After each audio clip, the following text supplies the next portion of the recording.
ሰላም ከመይ ትኾኑ ፍትዋትን ክቡራትን ተኸታተልቲ ትግራይ ብሮድካስት ሰርቪስ ንሰዓት ተዳለዉ ሓድሽ ተነገደሰን ሓበሬታታት እንሆ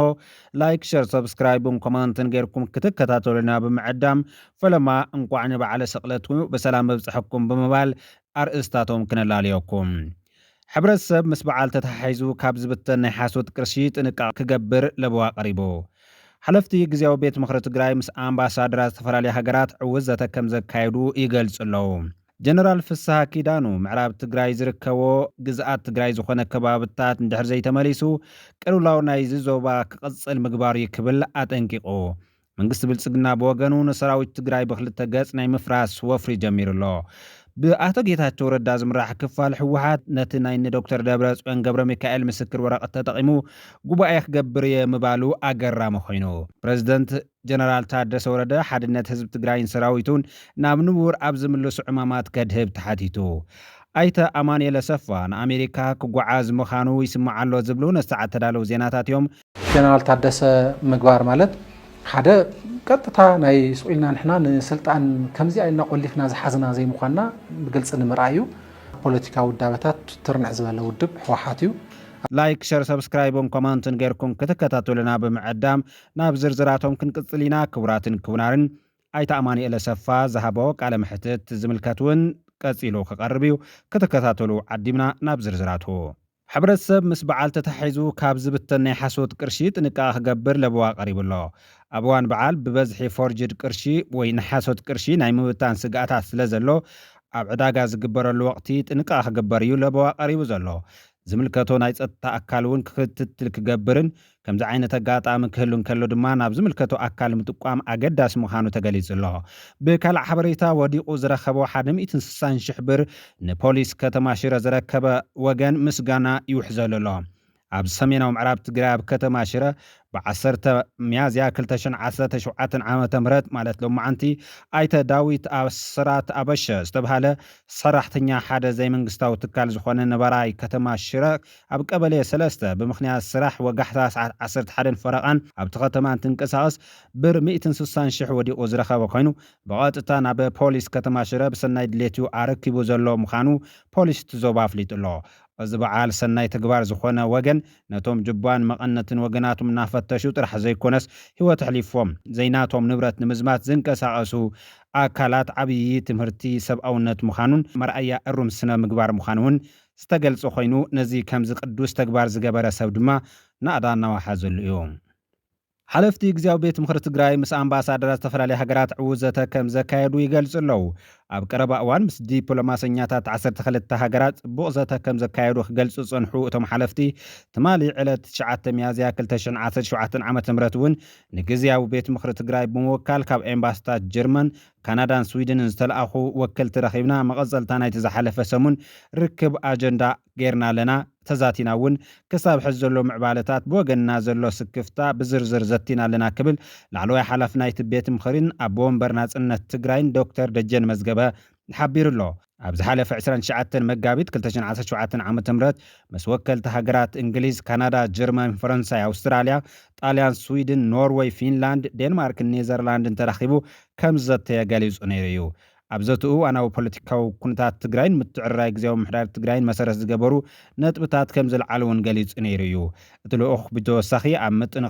ምጥንኻርን ግደን ግዜያዊ ቤት ምክሪ ትግራይ ከምኡውን ኣብ ኣፈጻጽማ ውዕል ፕሪቶርያን ምምላስ ተመዛበልትን ግዝኣት ትግራይ መሰረት ዝገበረ ዘተ ከም ዘካየደ እዩ እቲ ሓበሬታ ኣመልኪቱ ነይሩ ቀጻሊ መረፃ ትግራይን ተዛመድቲ ጉዳያትን ኣብቲ በኣዲስ ኣበባ ዝተኻየደ ዘተ ቀንዲ ትኹረታት ዝተገብረሎም ዛዕባታት ምንባሮም እውን ተገሊጹ እዩ ትጉጅለ ልኡኽ ቅድም ኢሉ ምስ ኣምባሳደር ኣሜሪካ ብኢትዮጵያ ኣምባሳደር ማሲንጋ ተመሳሳሊ ዘተ ምክያዱ ዝዝከር እዩ እዚ ብሓድሽ ተመራርሓ ዝተወደበ ልኡኽ ክሳብ ሕዚ ምስ 12 ሃገራት ከም ዝተማየጠ እዩ ዝሕበር ዘሎ እዚ ድማ ንትግራይ ኣብ ሓድሽ ኣወዳድባ ኣብ መናእሰይ ተስፋ ዘለዎ ምዕባለ ክኸውን ከም ዝኽእል እዩ ዝግለጽ ዘሎ ጀነራል ፍስሐ ኪዳኑ ምዕራብ ትግራይ ሓዊስካ ሉዓላውነት ትግራይ ዘይምምላስ ቅልውላው ናይ ዞባ ክቕፅል ምግባሩ ክብል ጠንቂቑ መንግስቲ ብልጽግና ብወገኑ ንሰራዊት ትግራይ ብክልተ ገጽ ናይ ምፍራስ ወፍሪ ጀሚሩ ኣሎ መሰረት ስምምዕ ፕሪቶርያ ጎና ጎኒ ምውፃእ ወረርቲ ምፍራስ ምምሕዳር ወረርቲ ኣብ ትግራይን ምምላስ ተመዛበልትን ክፍጸም ዝግብኦ ዝነበረ ከይዲ ዲሞባላይዜሽንን ዳግመ ጽንበራን ካብ ስምምዕ ዝብሎ ወጻኢ ብዝኾነ መገዲ ኣብቶም ምምሕዳር ኣብዪ ኣሕመድ ጽሒፉ ዝሃቦም ነጥብታት ዝተደረኸ ብዝመስል መልክዑ ዝፍጸም ዘሎ ኮይኑ ነዞም 8 ነጥብታት ከም ዝቕበል ንምግላጽ 7 ነጥብታት ከነተግብር ተበጊስና ኣለና ዝበለ ጀነራል ፍስሐ ኪዳኑ መሰል ዓርሲ ውሳነ ህዝቢ ትግራይን ሕገ መንግስታዊ ሉዓላውነትን መሬትን ትግራይ ብዘረጋግጽ መልክዑ ክኸውን ከምኡ እንተዘይኮይኑ ግን ኣብቲ ዞባ ቅልውላው ንምቕጻል ከም ምድላይ ከም ዝሕሰብ እዩ መሪሕነቱ ቀዳምነትን ሰላም ከም ዝብል ብምዝኻር ገሊጹ ዘሎ ዲዲአር መስራሕ ቅድም ኢሉ ተጀሚሩ ነይሩ እዩ ብዝተፈላለየ ምክንያት ተቋሪጹ ነይሩ እዚ ናይ ሕጂ ዲዲአር ግን ብዝተኻለ መጠን ናይ ዲዲአር መስርሑ ሓልዩ ክኸይድ ብዕቱብ ክንሰርሐሉ ኢና ንኣምን እዚ ሓደ ምዕራፍ እዩ ተቐጻሊ ምዕራፍ እውን ከምኡ ኢሉ ብተጎራረሰ መንገዲ ክቕጽል ድሌትና ብወገንና ምንም ዘጠራጥር ነገር የለን ዲዲአር ግን ናይቲ ኩሉ ናይ ስምምዕነት መግለጺ ኣይኮነን ሓንቲ ጫፍ እያ እምበር ልዕላዊ ግዛኣትና ንኽምለስ ህዝብና ናብ መረበቱ ክምለስ ስሩዕ ንርኡን ሰላሙን ከጠዓዓም ክቕጽል ተኾይኑ ቅድሚ ኩሉን ልዕሊ ኩሉን በቲ ስምምዕነት ናይ ፕሪቶርያ መሰረት ክፍጸም ተተኻኢሉ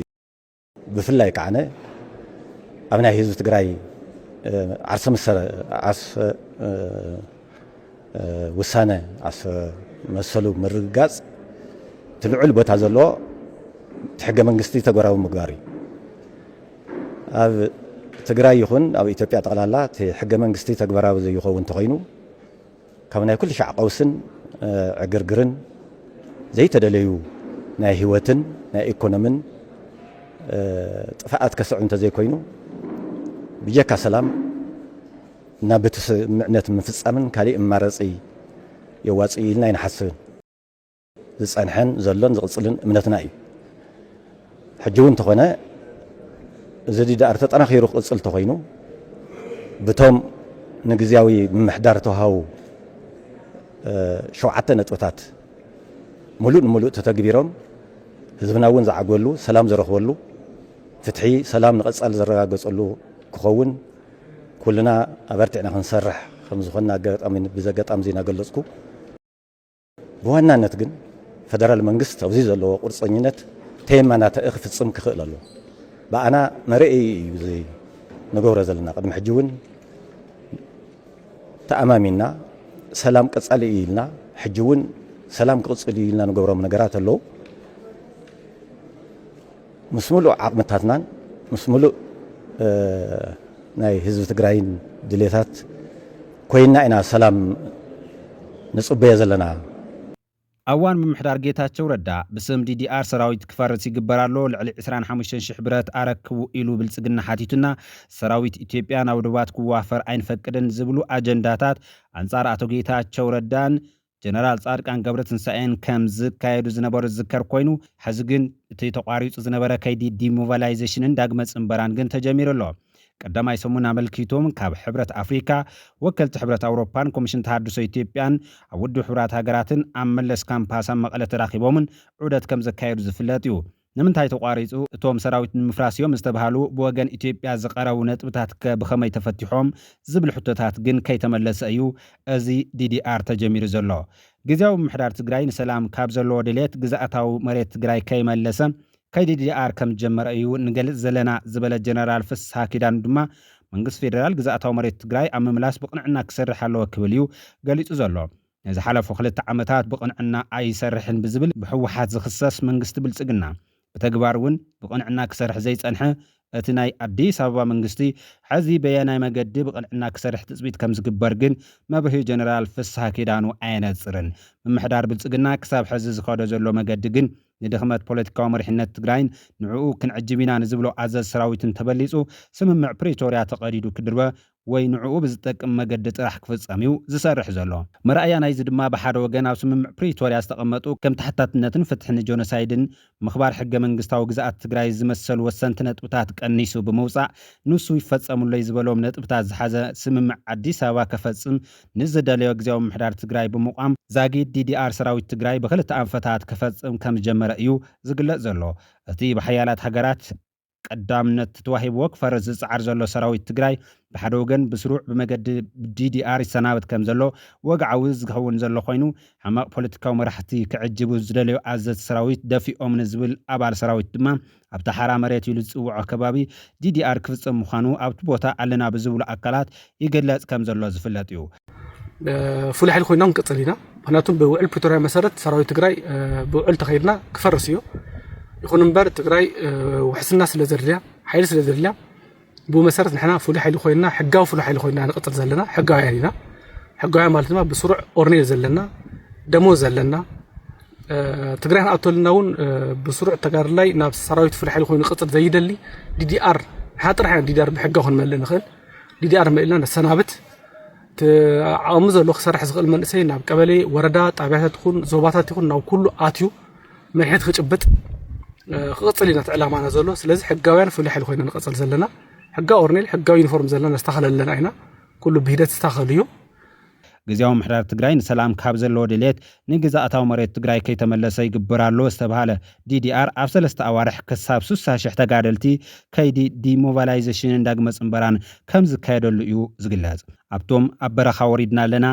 ትኽክለኛ ዲዲአር ናትና እዩ ዝብሉ ካልኦት ኣካላት ዝብተን ተጋዳላይ ድማ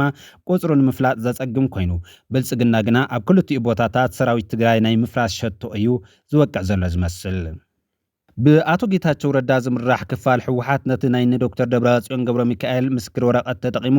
ጉባኤ ክገብር ምባሉ ኣገራሙ ኮይኑ ሕጋዊ ሰውነት ሕወሓት ብሓዱሽ ድርድር ክምልስ ክገብር ዝብል ዝነበረ በኣቶ ጌታቸው ረዳ ዝምራሕ ክፋል ሕወሓት እቲ ንበዓል ዶክተር ደብረጽዮን ገብረ ሚካኤል ዝተዋሃበ ገደብ ንዓይ እውን ይምልከተኒ እዩ ዝብል መግለፂ እዩ ኣውፅኡ ዘሎ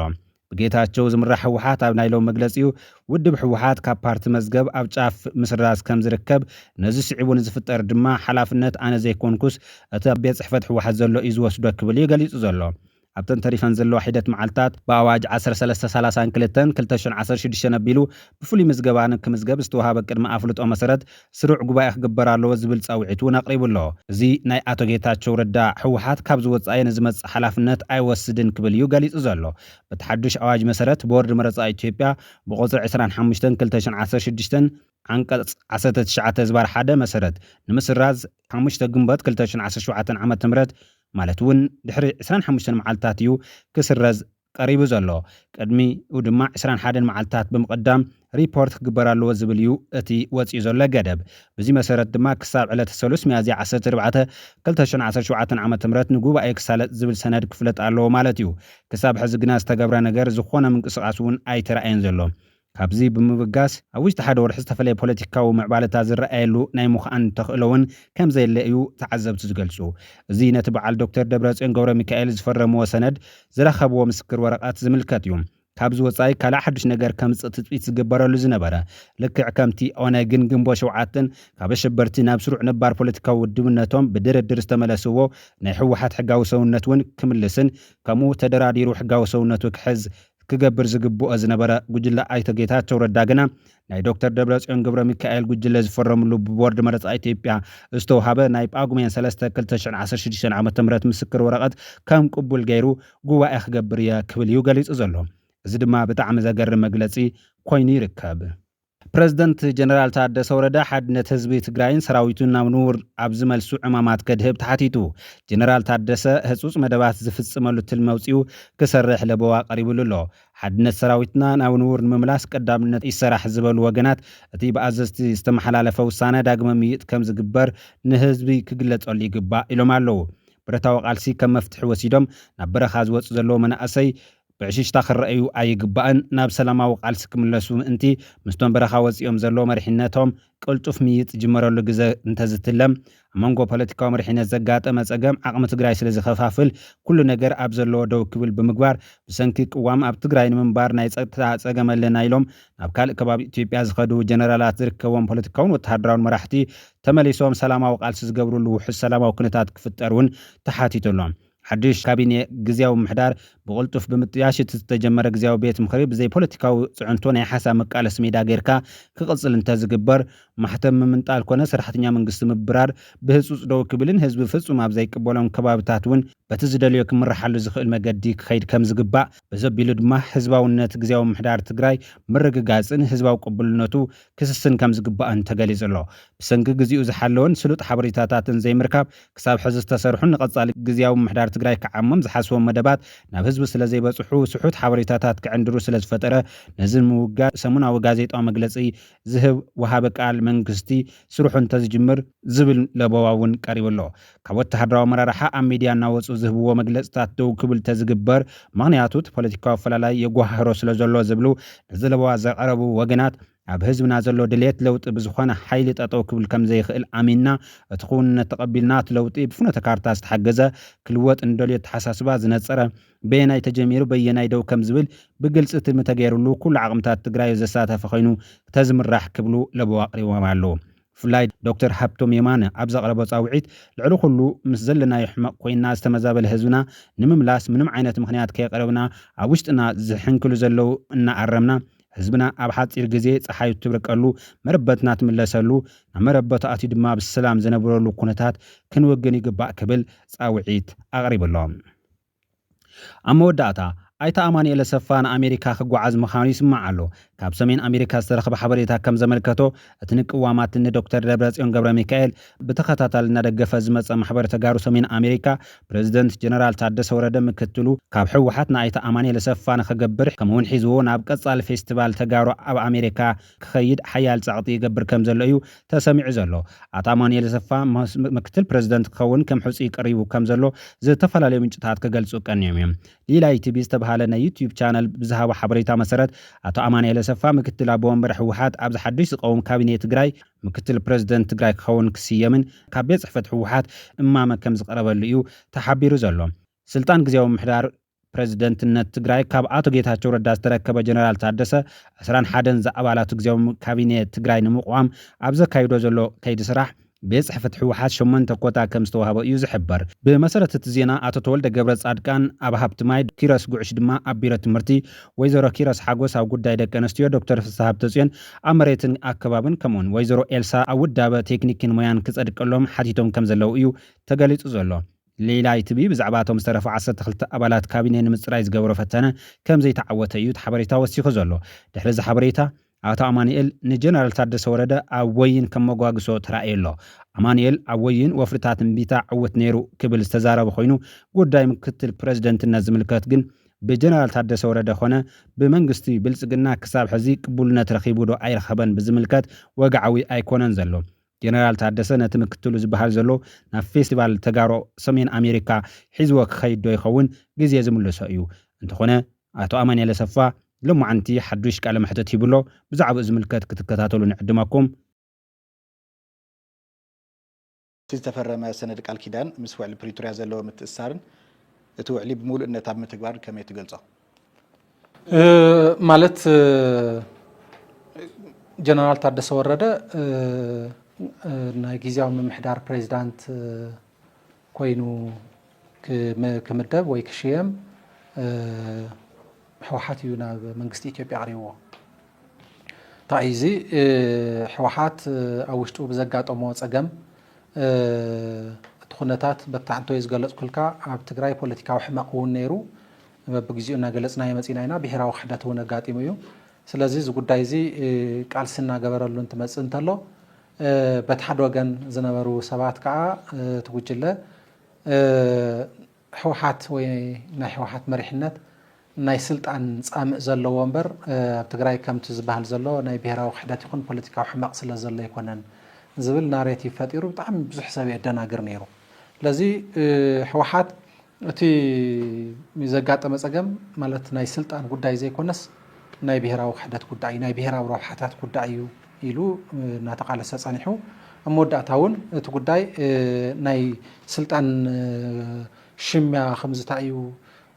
ናተይናት ካብ ዝብል ሓንቲ ነገር ተለቂምና ክንተርፍ ዘለና ዘይኮንና እዚ ጉዳይ እዚ ግዜያዊ ምሕዳር ፕሬዚደንት ኮይኑ ካብ ሓልታት መኸተ ክመጽ ይኽእል እዩ ስለዚ ኣብ ሓልታት መኸተ ከዓ ጀነራል ታደሰ ኸውን تمزيزو سلازي جنرال تادس خمرح يخليلو ናብ መንግስቲ ኢትዮጵያ ቀሪቡ ለዚ ጀነራል ታደሰ ምግባር ማለት ሓደ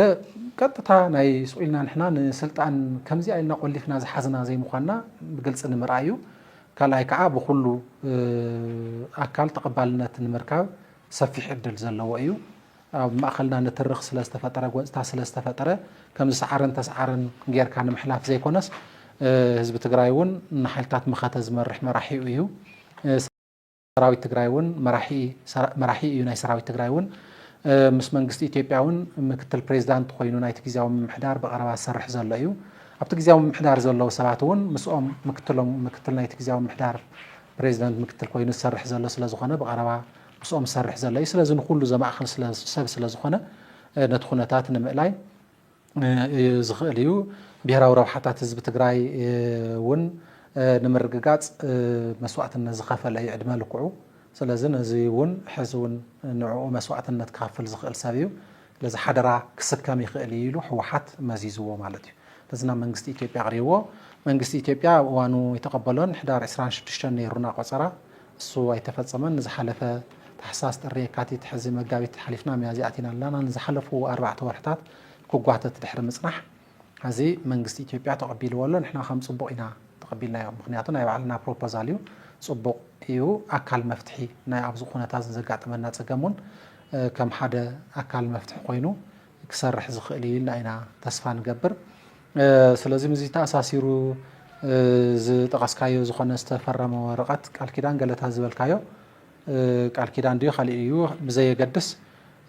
ትቐንዲ ነገር ኣነ ማለት ዝርዝር ትሕዝቱ ኣብ ማሕበራዊ ሚድያ ሪአ ኣለኹ ኣብ ምንታይ ተመስሪቱ እዩ ያው ዘሎ ዝርዝር ተቐሚጡ ዝብል ብዙሕ ሓበሬታ ይብለይን ትቐንዲ ነገር እንታይ እዩ ሕዚ ኣብ መንጎ መንግስቲ ኢትዮጵያን ትግራይን ኣብ መንጎ ሕወሓትን መንግስቲ ኢትዮጵያን ወይ ኣብ መንጎ ትግራይን ኣብ መንጎ መንግስቲ ኢትዮጵያን ዘሎ ብሕታዊ መተኣሳሰሪ ገመድ መተኣሳሰሪ ሰነድ ስምምዕ ፕሪቶርያ እዩ ስለዚ እቶም ተቐሚጦም ዘለዉ ዝርዝር ጉዳያት ስምምዕ ፕሪቶርያ ንምትግባር ዘኽእሉ ክሳብ ዝኾኑ ምንም ፀገም የብሉን ማለት እዩ እቶም ዝኾነ ዓይነት ሰነድ ዝኾነ ዝፍረም ወረቐት ስምምዕ ፕሪቶርያ ከመሓይሽ ስምምዕ ፕሪቶርያ ስዒሩ ክመፅእ ይኽእል ምክንያቱ ስምምዕ ፕሪቶርያ ኣብ ቅድሚ ማሕበረሰብ ዓለም ዝተፈረመ ስምምዕ እዩ ነዚ ኩነታት እዚ ናብ ሰላማዊ ዘላቕ ሰላም ክእቱ ትፅቢት ዝግበረሉ ተስፋ ዝግበረሉ ዘሎ ስምምዕ እዩ ስለዚ መንግስቲ ኢትዮጵያ ንፕሬዚደንት ግዝያዊ ምምሕዳር ትግራይ ክቕበል እንተሎ ንሱ እውን እዚአን ክፍፀማ ይደሊ እየ ብዝብል ምስ ግዝያዊ ምምሕዳር ፕሬዚደንት ክረዳዳ ይኽእል እዩ ትምርዳእ ንሱ መሰረት ገይሩ ክሰርሕ ይኽእል እዩ ትምርዳእ ንሱ ብቐንዱ ምስ ስምምዕ ፕሪቶርያ ይሳነዶስ ይጓነፅ እዩ መሰረታዊ መርኣይ እዚ ክሳብ ምስ ስምምዕ ፕሪቶርያ ዝተሳነየ ምንም ፀገም የብሉን ንስምምዕ ፕሪቶርያ ዝፃባእ ነገር እንተሃልይዎ ብሄራዊ ረብሓታት ህዝቢ ትግራይ ዝጎድእ ነገር እንተሃልይዎ ከዓ ያው ጎዳእ ነገር እዩ ዝኸውን ተቐባልነት ኣይህልዎን ክሳብ ኣነ ዝረእኽዎ ግን ኣብቲ ወረቐት ብዝርዝር ተቐሚጡ ዘሎ 1-2-3-8 ነጥብታት ግን ንስምምዕ ፕሪቶርያ ጥሒሱ ክሓልፍ ዝኽእል ነገር ኣለዎ ኢለ ኣይፅበን ማለት እዩ ስለዚ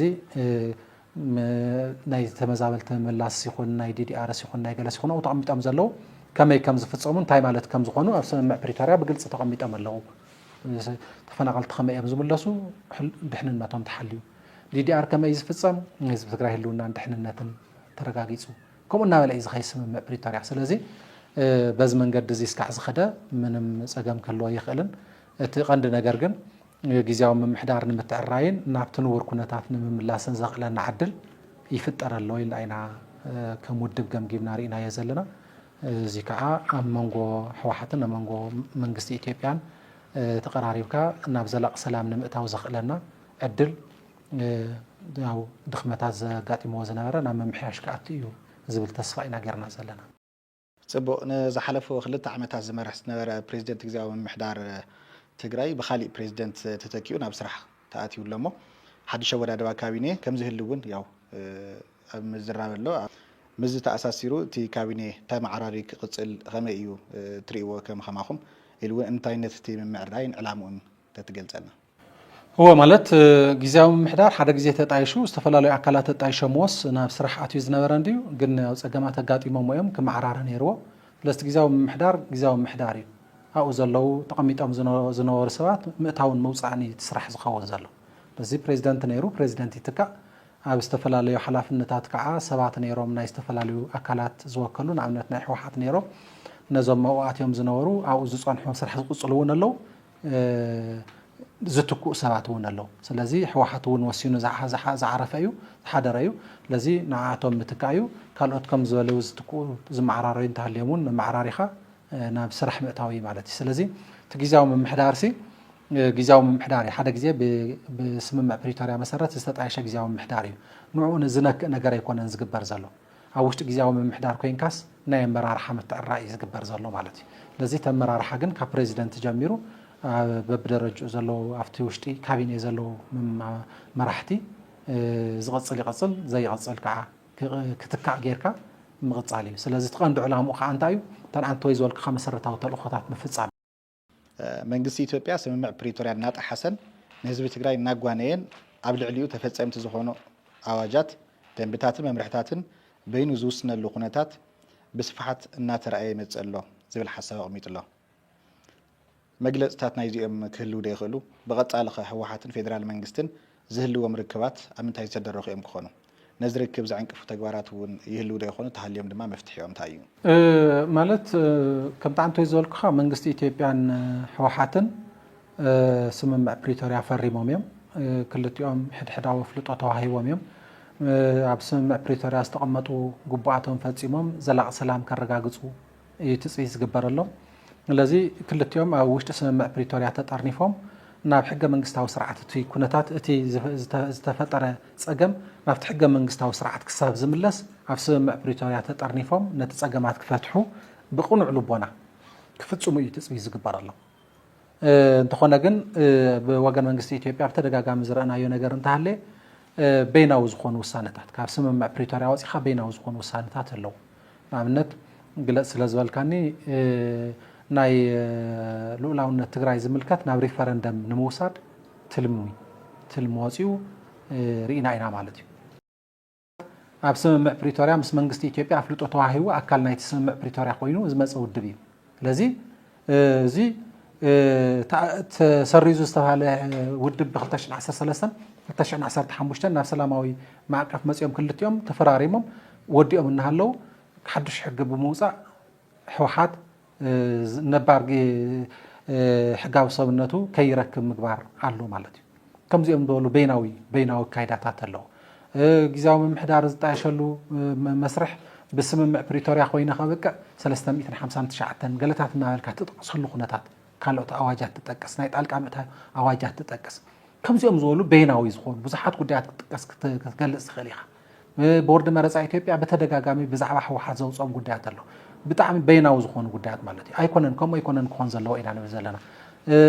ኣብዚ ሰዓት እዚ ትግራይ ምስ መንግስቲ ኢትዮጵያ ምስ ኢትዮጵያ ዘራኽባ ዘሎ ገና ናብቲ ሕገ መንግስታዊ ስርዓት ኣይተመለሰትን ኣብ ስምምዕ ፕሪቶሪያ እያ ዘላ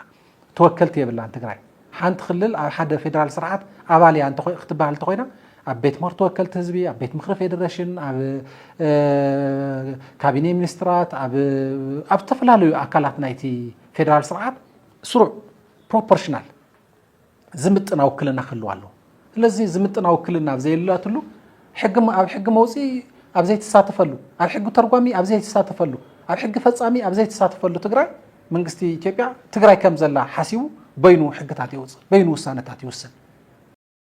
ነቲ ዝተጀመረ መስርሕ ሰላም ብዝጠቅም መንገዲ ኣይኮነን መንግስቲ ኢትዮጵያ ዝንቀሳቀስ ዘሎ ቅኑዕ ልቦና ኣይኮነን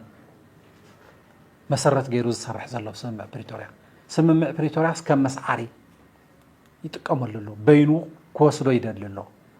ፖለቲካል ዳያሎግ የተጀመረ ርክባት ዓብይ ዝግብኦም ርክባት ኣይዓብዩ ዘለዉ ለዚ ከም ዝበለ ኩነታት ካብ ግዜ ናብ ግዜ እናወሰኸ ይኸይድ ኣሎ ለዚ እዚ ነቲ ዝተጀመረ መስርሕ ሰላም ናብ ሓደጋ ዘእትዎ እዩ ፅቡቕ ኩነታት ኣይኮነን ዝፈጥር በይናዊ ኣይኮነን ክልቲኣዊ እዩ ትርክብ ክልቲኣዊ እዩ ውሳነታት ክህልው ዘለዎም ብመሰረት ስምምዕ ፕሪቶሪያ እዮም ክኸዱ ዘለዎም ሲሩ ከዓ ንቅድሚት ጊዜያዊ ምምሕዳር ብምትዕራይ እንታይ ኢና ክንገብር ዘለና ዝብል ትምህርቲ ዝረኸብናሉ እዩ ካብዚ ብምብጋስ ናይ 6 ወርሒ ናይ ዝቕፅል 6 ወርሒ መደባት እዩ ክወፅእ ክኢሉ ስለዚ ማእከል ስሕበት ናይዞም ዝቕፅሉ 6 ወርሒ መደባትና ከዓ ማእከል ስሕበቱ ሓራ ዘይወፅእ ህዝብና ሓራዘ ይወፀል ኡላውነትና ሓራ ምውፃእ ካብ መረበቱ ተፈናቂሉ ተሰዲቱ ኣብ መከራ ዘሎ ህዝብና ከዓ ናብ መረበቱ ዝምለሰሉ ቃልሲ ማእኸል ዝገበረ ስለዚ ቀንዲ ማእኸል ናይዚ ዝቕፅል 6 ወርሒ መደባትና ኣብ ሓራዘ ይወፀ ህዝብና ሓራዘ ይወፀል ኡላውነትናን ናብ መረበቱ ዘይተመለሰ ዝተመዛበለን ዝተሰደተን ህዝብና ማእኸል ጌርና ንኻልኦት ስራሕቲ ክንዓምም ከም ዘለና ነዚ ትልሚ ወፂሎ ማለት እዩ ስለዚ ብዙሓት ናይ ውሽጢ ውድብ ስራሕቲ ናይ ሕውየትን ዳግመ ህንፀትን ናይ ኢኮኖሚ ማሕበራዊ ናይ ፀጥታ ናይ ልዕልነት ሕጊ ናይ ፍትሒ ብዙሓት መደባት ኣለዎ ግን ቀንዲ ናይዞም ኩሎም ምስ ሓድነትና ዝተኣሳሰር ብዙሕ ፀገማት ኣሎ ትግራይ ሕዚ ስለዚ ናይዞም ኩሎም ጉዳያት ግን ማእኸሎም ምስ ምኽባር ልኡላውነትናን ዝተፈናቀለን ዝተሰደተን ህዝብና ናብ መረበቱ ምምላስን ኣብ ትሕቲ ወረርቲ ዝሳቀ ዘሎ ህዝብና ሓራ ምውፃእን ማእኸል ዝገበረ ክኸውን እቲ መደብ ናይ 6 ወርሒ ፀዲቑሎ ማለት እዩ ስለዚ ኣብዚ ከባቢ ዝምዕብሉ ዘለው ጉዳያት ናብ ኩናት ከይምዕብሉ ናብ ኩናት ከይዓብዩ ዝከኣል ኩሉ ፃዕሪ ክገብር ማሕበረሰብ ዓለም እቶም መንግስታት እውን መንግስቲ ኢትዮጵያ ይኹን መንግስቲ ኤርትራ ይኹን ካልኦት ጎረባብቲ ሃገራት እዚ ጉዳይ እዚ ናብ ዘይተደለየ ኩነታት ከይዓቢ ጥንቃቐ ክግበር እዚ ኩነታት እዚ ናብ ኩናት ዝዓቢ እንተኮይኑ ግን ንሕና ብመንፅር ናይ ባዕልና ህልውና ድሕንነትን ኢና ንሪኦ ዘለና ንትግራይ ዓውደ ኩናት ዝገብር እዩ ለዚ ንትግራይ ዓውደ ኩናት ዝገብር እንተኮይኑ ከዓ ህዝቢ ትግራይ ትማሊ ናይ ጆኖሳይድ በሰላ ገና ዘይሓወየ ህዝቢ እዩ ብዙሕ መከራ ዘለዎ ህዝቢ እዩ ልኡላውነቱ ዝተወረረ ህዝቢ ብትሕቲ ወረርቲ ዝነብር ዝተፈናቀለን ዝተሰደተን ህዝብና ፋሕብትን ዝበለሉ ክልል እዩ ስለዚ ኣብ ልዕሊ ቁስሉ ካሊእ ቁስሊ ካሊእ መከራ ከይመፅእ ጥንቃቐታት ክግበር ከም ዘለዎ ከም ውድብ ክንሰርሖም ዝግበአና ስራሕቲ ብንፁር ንፈልጥ ኢና ጊዜያዊ ምምሕዳር ከዓ ተመዓራርዩ ናብ ስራሕ እንትኣቱ ተሉ ከዓ እንታይ ክስራሕ ከም ዘለዎ ብዙሓት ሓሳባት ኣለውና ስለዚ ከም ህዝቢ ከም ውድብ ከም ሰራዊት ከም ጊዜያዊ ምምሕዳር እዚ ኩነታት እዚ ብጥንቃቐ ብትኩረት ክርእይዎ ህልውናን ድሕንነትን ህዝቢ ትግራይ ናብ ሓደጋ ከይወድቕ ብጥንቃቐ ግቡኦም ክፃወቱ ክግበር ከም ዘለዎ ኢና ርኢና ዘለና ማለት እዩ ስለዚ እቲ ናይ ማእኸላይ ኮሚቴ ናይ ዝሓለፉ መዓልታት መድረኽና ኣብዞም ከምዚኦም ዝበሉ መሰረታዊ ጉዳያት እዩ ርኢ ዘሎ ምዚኦም ዝዛመዱ ኣናእሽተይ ኣጀንዳታት እውን ኣለዎ ግን ትቐንዱ ነገር እዚ እዩ ንምንታይ እስካብ ከዚ ተመዛበልትና ናብ መረበቶም ዘይተመለሱ ወይ ድማ ዝተደናጎየሉ ምክንያት እንታይ እዩ ብፍላይ ድማ ውድብ ድማ ከብዛ ሕዚ እዋን ዝሓዘቶ መፍትሒ ኢላ ዘቐመጠቶ ነገር ከለ ዶ ይኸውን እዎ ማለት ስምምዕ ፕሪቶርያ ምስ ተፈረመ ስምምዕ ፕሪቶርያ መሰረት ጌርካ ጊዜያዊ ምምሕዳር ምስ ተጣየሸ ቁፅሪ ሓደ ቁልፊ ስራሕ ኮይኑ ከምቲ ዓንተወይ ዝገለፅኩልካ ዝመፀ ከም እዚ ጉዳይ እዚ እዩ ሕወሓትን ምፍራስ ኣብ ካሊእ ኩነታት ተፀሚዱ ከንቀሳቅሰና ኣይከኣለን ከስራሕ ኣይከኣለን ንሕወሓት ይኹን ንሓይልታት መኸተ ከስራሕ ኣይከኣለን ቆሊፍ ሒዙ ማለት እዩ ሓደ እዚ እዩ ስለዚ ብወገን ትግራይ ዘጋጠመና ፀገም እዩ ሓደ ነገር ካልኣይ ከዓ ኣብ መንግስቲ ኢትዮጵያ ዘሎ ቅንዕና ዝጎደሎ ኣካይዳ እዩ ስምምዕ ፕሪቶርያ ዘላቐ ሰላም ብዘምፅእ መንገዲ ጉድኣት ዝበፅሖ ጆኖሳይድ ዝተፈፀመሉ ህዝቢ ዘሕዊ ኣብ ትግራይ ወሪሮም ሒዞም ዘለው ሓይልታት ካብ ዝወረርዎ ከባብታት ክወፅኡ ዕጥቆም ክፈትሑ ዝተጣየሹ ዘይሕጋዊ ምምሕዳራት ክፈርሱ ሓደሽቲ ሰፈርቲ ናብ ትግራይ ዝኣተው ሓደሽቲ ሰፈርቲ ካብ ኣምሓራ ካብ ገለ ንዓኣቶም ከውፅእ ይግብኦ ማለት እዩ እዚ ገይሩ እቲ ህዝቢ ትግራይ ዝተመዛበለ ይኹን ዝተሰደተት ይኹን ኣብ ትሕቲ ወረርቲ ዘሎ ህዝቢ ሓራ ወፂኡ ናብ መረበቱ ክምለስ ይግባእ ስለዚ መንግስቲ ኢትዮጵያ እውን ነዚ ጉዳይ እዚ ብቅንዕና ይከድዖ እንታይ እዩ ናብ ምንታይ ይኸይዱ ኣብ ትግራይ ዝተፈጠረ ውሽጣዊ ፀገማት ንዕኡ ኤክስፕሎይት ብምግባር እቲ ኩነታት እቲ ፀገም ክናዋሕ ናብ ዘግብር መንገዲ ኣትዩ ማለት እዩ ስለዚ ክልቲኦም እቲ ውሽጣዊ ኩነታትና ምስቲ ናይ መንግስቲ ኢትዮጵያ ጉዳይ ክልቲኦም እናተዛመዱ ናይ ህዝቢ ትግራይ ፀገም ክናዋሕ ህዝብና ኣብ ትሕቲ ወረርቲ ክፀንሕ ዝተመዛበለን ዝተሰደተን ህዝብና እውን ናብ መረበቱ ከይተመለሰ ክፀንሕ ስቃይ ህዝብና ክናዋሕ ዘግብር ኩነታት እዩ ኣጋጢሙ ፀኒሑ ማለት ለዚ ንዕኡ ብምዕራይ ኣቢልና ናይ ህዝቢ ትግራይ ፀገማት ንምፍታሕ እዩ ተቃልሲ ለዚ ሕዚ እውን እቲ ጊዜያዊ ምምሕዳር ንምትዕራይ ዝተገበረ ቃልሲ መሊኡ ዝተወድአ ኣይኮነን ግን ኣብ ሓደ ብርኪ በፂሕሎ ንሶም ማዕራሪኻ ሕዚ እውን ናፍታ ቁልፊ ነገር ክንመለስ ኣለና እታ ቁልፊ ነገር እታ ቀንዲ ነገር እንታይ እያ እታ ናይ ህዝቢ ትግራይ ህልውናን ድሕንነትን ምርጋፅ እያ ኣብዛ ውሽጢ ቁልፊ ናይ ህልውና ንድሕንነትን ከዓ ቀዳመይቲ ትመጽእ ጉዳይ ከምታ ሓንቶ ዝገለጽ ኩልካ ኣብ ትሕቲ ወረርቲ ዘሎ ህዝብና ሓራ ምውፃእ ልኡላውነትና ሓራ ምውፃእ ዝተመዛበለን ዝተሰደተን ህዝብና ናብ መረበቱ ምብላስ እያ እዚኣ ክትግበር እንተዘይክኢላ ኮይና ህዝቢ ትግራይ ፀገሙ ስቃዩ ይነውሕ ስለዚ ስምምዕ ፕሪቶሪያ ተስፋተይ ዝተገበረሉ ስምምዕ ፕሪቶሪያ ነዚ ፀገም እዚ ምፍታሕ ከኣብዮ እዩ ማለት እዩ ስለዚ እዚ ክንገብር ዘኽእለና ዓድል ናይ ግዝያዊ ምምሕዳር ምትዕራይ ያው ጀሚሩሎ ንሱ ተስፋ ገይርና ኣለና ማለት እዩ